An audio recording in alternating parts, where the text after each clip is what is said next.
अब कोई व्यक्ति पिता बनता है तो उसके जीवन में सिर्फ एक नया रिश्ता नहीं जुड़ता, बल्कि एक नई जिम्मेदारी भी जन्म लेती है। खासकर जब वह एक बेटी का पिता बनता है, तब समाज उससे संवेदनशीलता, सुरक्षा और विश्वास की सबसे ऊंची मिसाल बनने की अपेक्षा करता है। लेकिन हर व्यक्ति सिर्फ संतान पैदा कर देने भर से पिता नहीं बन जाता। कुछ लोग जैविक रूप से पिता तो कहलाते हैं, मगर पिता होने की असली योग्यता कभी हासिल नहीं कर पाते। उनके लिए अपनी संतान का सुख, उसका भविष्य और उसका जीवन उतना महत्वपूर्ण नहीं होता जितना अपनी जाति का अहंकार और तथाकथित सामाजिक प्रतिष्ठा। जातीय श्रेष्ठता के इसी जहरीले अहंकार ने उत्तराखंड में एक और युवा की जिंदगी को निगल लिया। एक ऐसे युवक की हत्या कर दी गई जिसका अपराध सिर्फ इतना था कि उसने जाति की बनाई दीवारों को चुनौती देने की कोशिश की थी। यशवीर सिंह पंवार पर आरोप है कि उन्होंने एक युवक केतन लाल की जान सिर्फ इसलिए ले ली कि वह उनकी बेटी से बातें करता था। यह सिर्फ एक हत्या नहीं है, बल्कि उस सोच का भयावह चेहरा है जो आज भी इंसान की पहचान को उसके चरित्र से नहीं, उसकी जाति से तय करता है। इस वीडियो में हम केतन लाल की निर्मम हत्या के पूरे मामले को समझेंगे, जानेंगे कि आखिर कैसे उत्तराखंड जैसे राज्य में जातीय जहर लोगों की नसों में दौड़ रहा है, और यह भी कि इस घटना से समाज और व्यवस्था के सामने कौन से गंभीर सवाल खड़े होते हैं। वीडियो अंत तक जरूर देखें, क्योंकि यह सिर्फ एक हत्या की कहानी नहीं, बल्कि हमारे समाज के भीतर छिपी एक खतरनाक सच्चाई की पड़ताल है।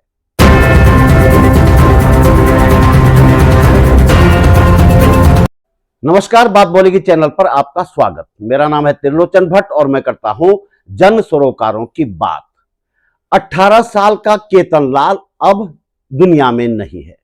उसे इतनी निर्ममता से पीटा गया कि उसकी जान चली गई, और पीटा इसलिए कि उसकी एक ऐसी लड़की से दोस्ती हो गई थी जो तथाकथित उच्च जाति के बाप की बेटी थी, और केतन था दलित समाज का।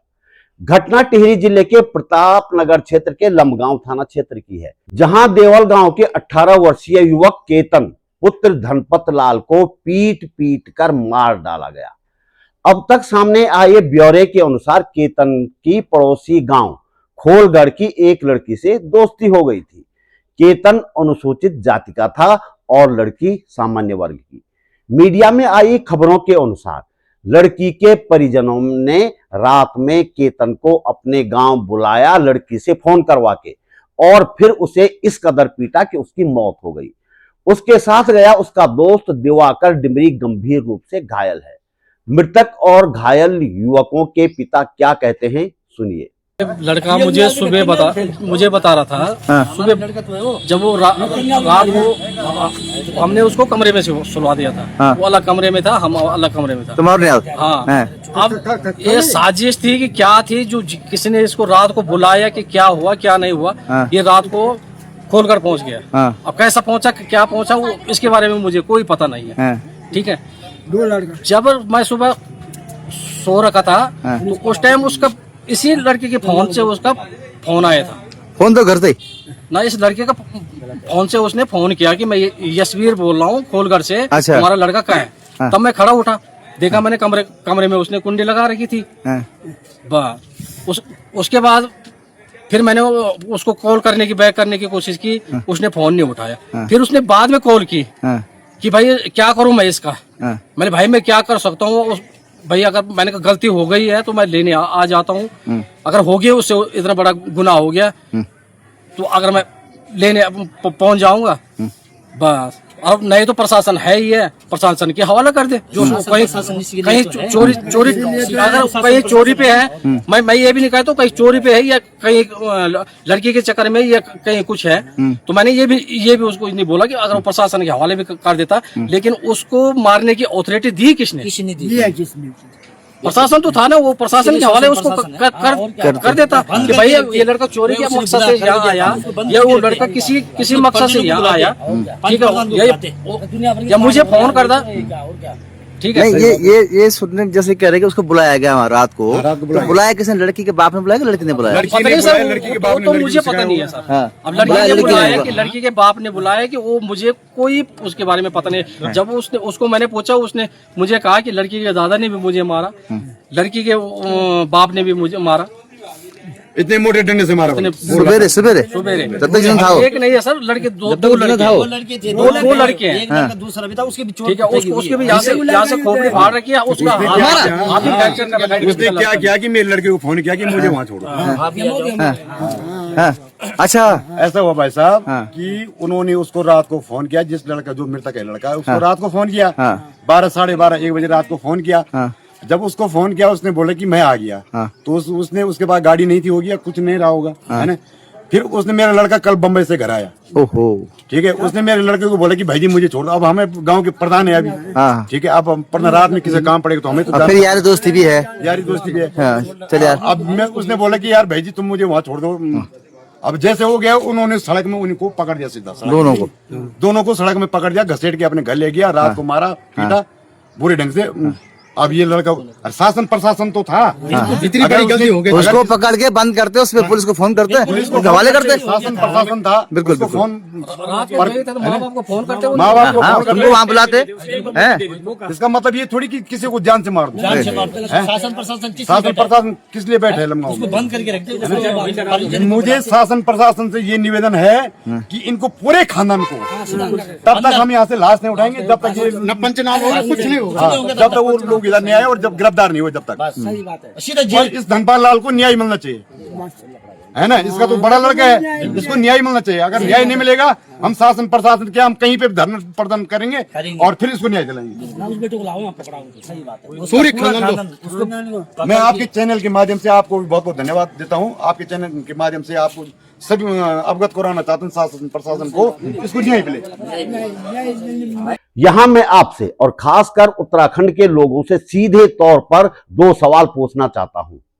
यहां की एक बड़ी आबादी हाल के सालों में हिंदुत्व की ठेकेदार बन गई है, तो क्या दलितों को हिंदू माना जाता है, या वे सिर्फ मुसलमानों से नफरत करने के लिए ही हिंदू हैं आपकी नजर में?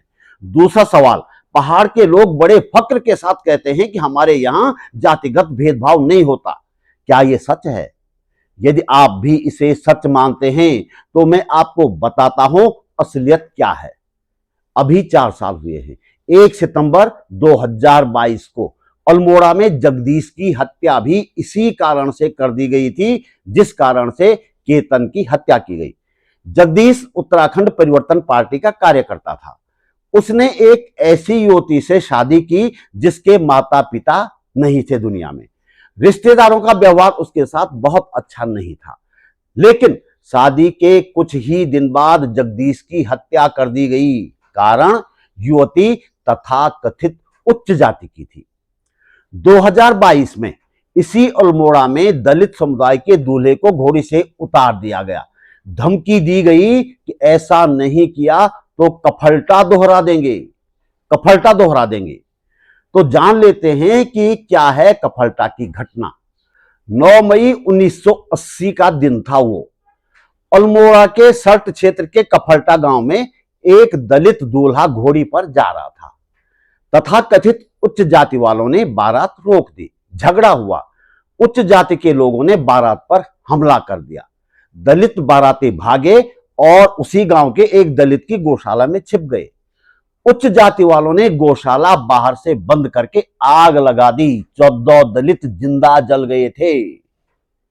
जनवरी 2023 में उत्तरकाशी जिले के मोरी क्षेत्र में एक 22 वर्षीय दलित युवक पर कथित रूप से मंदिर में प्रवेश करने के कारण हमला किया गया। शिकायत के अनुसार उसे बांधा गया और जलती लकड़ियों से दागा गया। पुलिस ने SC/ST एक्ट के तहत मुकदमा दर्ज किया और कई आरोपियों को गिरफ्तार भी किया गया। फरवरी 2023 में हल्द्वानी क्षेत्र में एक दलित महिला के साथ सामूहिक दुष्कर्म का मामला सामने आया। पुलिस ने आरोपियों को गिरफ्तार किया। यह मामला जाति और लैंगिक हिंसा के दोहरे आयाम के कारण काफी चर्चा में रहा।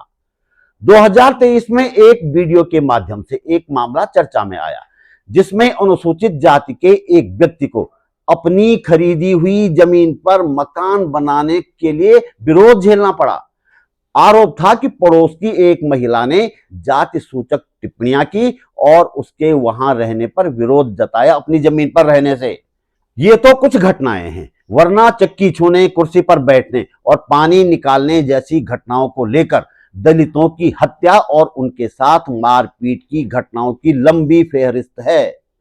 कूट कूट कर नसों में बहता जाति का जहर ही तो था, जिसके उन्माद में यशवीर पंवार और अन्य लोगों ने 18 वर्षीय केतन की जान ले ली।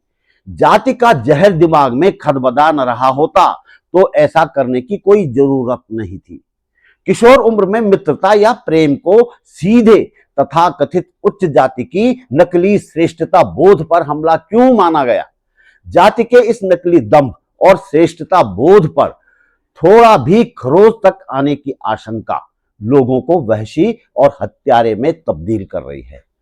वैसे तो युवक युवती के प्रेम से ही लोगों को दिक्कत होने लगती है, लेकिन अंतर जातीय प्रेम जिसमें एक पक्ष तथा कथित उच्च वर्ण का हो और दूसरा पक्ष दलित हो, तो ऐसे मामले में तथा कथित उच्च वर्ण के लोग इस कदर बौरा और पगला जाते हैं कि निर्ममता पूर्वक हत्या कर देते हैं।